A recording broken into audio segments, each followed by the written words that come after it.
Good morning. Would I have some silence?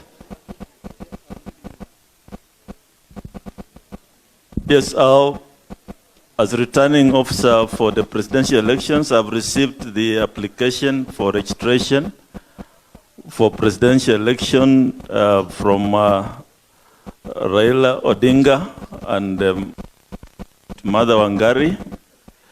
The documentations are in order.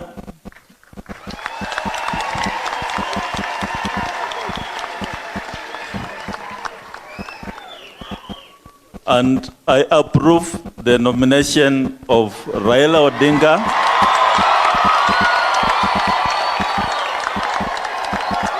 as a presidential candidate for the elections slated for 9th August 2022.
Thank you. Thank you.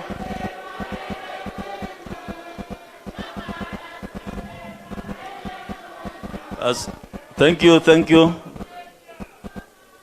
So I now hereby present certificate for registration of Raila Odinga as Mayor Party presidential candidate.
I want to say that we have confidence that the IEBC has got the capacity to conduct free and fair elections.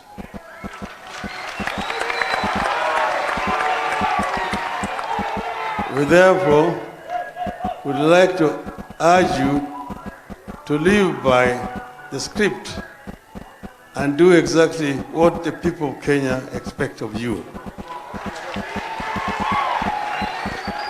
We want to say and to promise you that we are going to conduct ourselves as candidates and also members of our movement in a manner that conforms with the requirements of the electoral laws and the Constitution of the Republic of Kenya.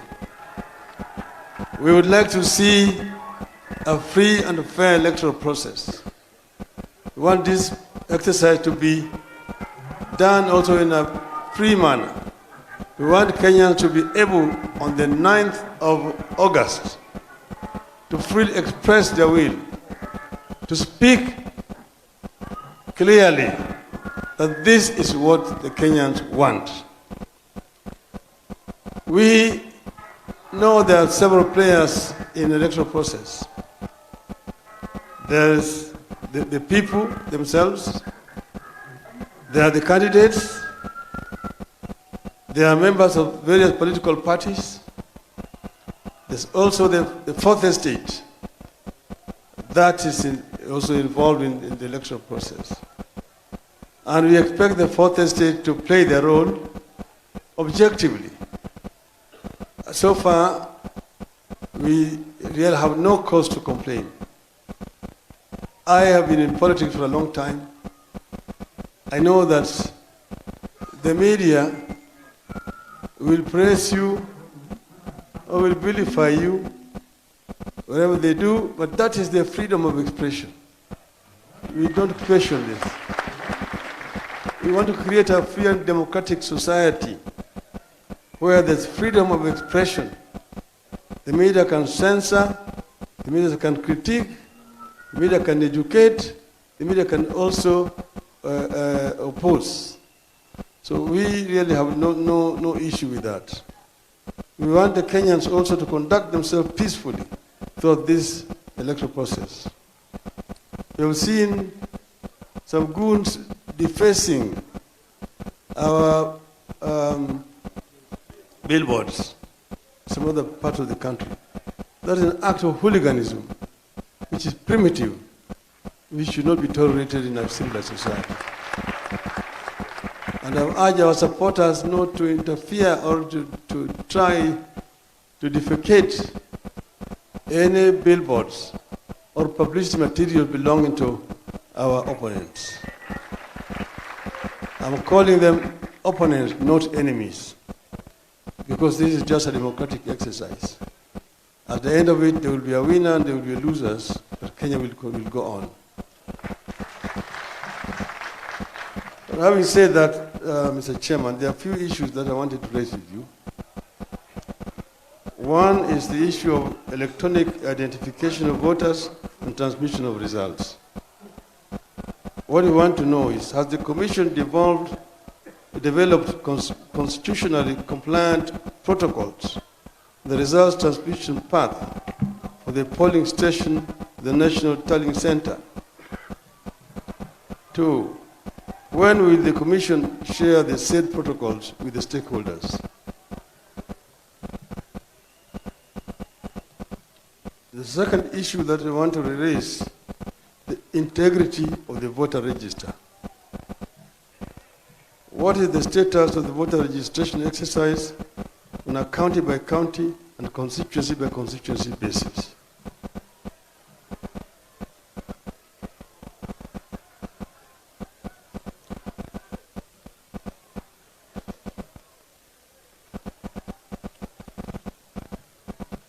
Number 3, Mr. Chairman, is audit of the register of voters. Is the preliminary report by the audit firm ready? If so, what are the preliminary findings? 2, when is the draft final report of audits of register of voters expected? And 4, proposal to amend the elections general regulations, which is currently before Parliament. I want to know the status and why.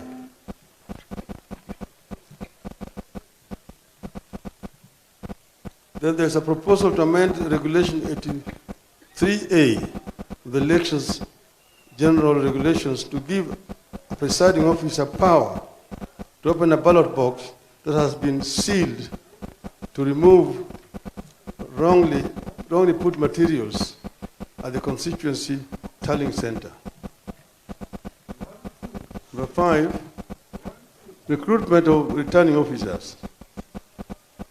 The Commission has submitted a proposal to amend the elections regulations to give itself exclusive mandate to appoint election officials, including constituency returning officers, county returning officers, presiding officers, and their deputies, without sharing their details with political parties and the independent candidates as presently required by Regulations 3, 4, and 5 of the Elections General Regulations 2012.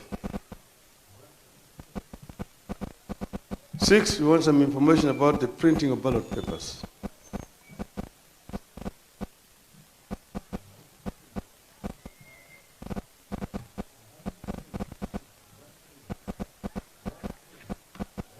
Say, what measures has the Commission put in place to ensure there are no lapses, both logistical and security, in the general election?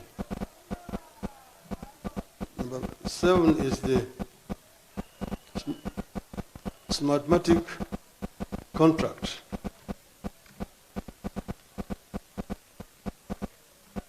The question is, what is the status of data migration from the morpho IDEMIA system to Smartmatic? What steps or measures has the Commission taken to reduce or eliminate any risks that could affect the functioning of the election technology? 8, technology issues. In the late April 2022, IEBC announced that it would add approximately 10,000 polling stations to bring the total number of polling stations in the August 2022 election to 52,481.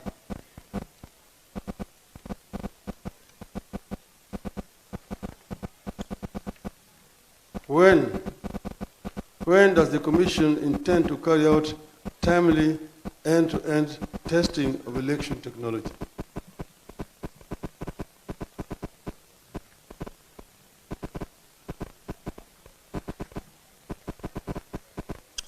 Has the Commission conducted the annual audit of the election technology to guarantee data integrity, to ensure that the technology functions effectively as specified, and 3, ensure that the internal controls of the technology are effective? 5. 9, stakeholder engagement.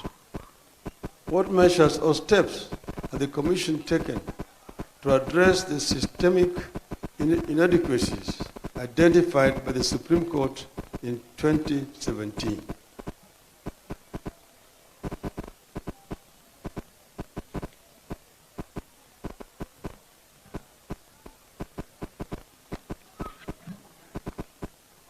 And finally, what is the status of compliance with the statutory timelines set out in the revised elections operations plan released by the Commission on 17th January 2022?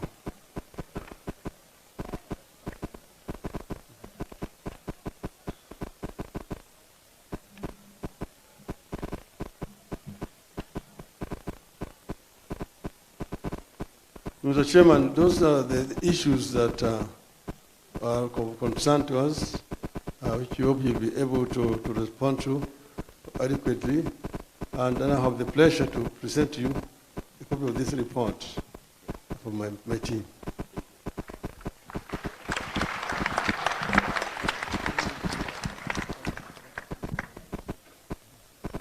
Yeah, so Mr. Chairman, before I allow you to hear, I want to inform you that I've appointed my national chief agent, lawyer Saitabao Olekanchori. Is he around? Yeah, he's around.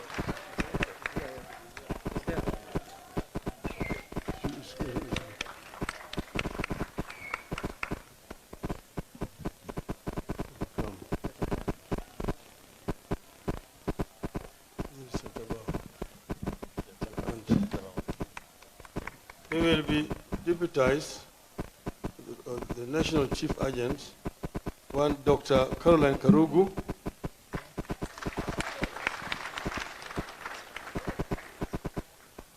and Professor Isaiah Wakindiki.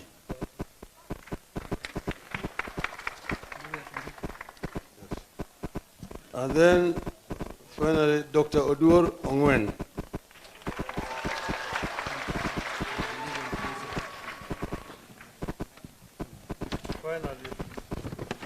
My legal advisor, Mr. Paul Mwangi.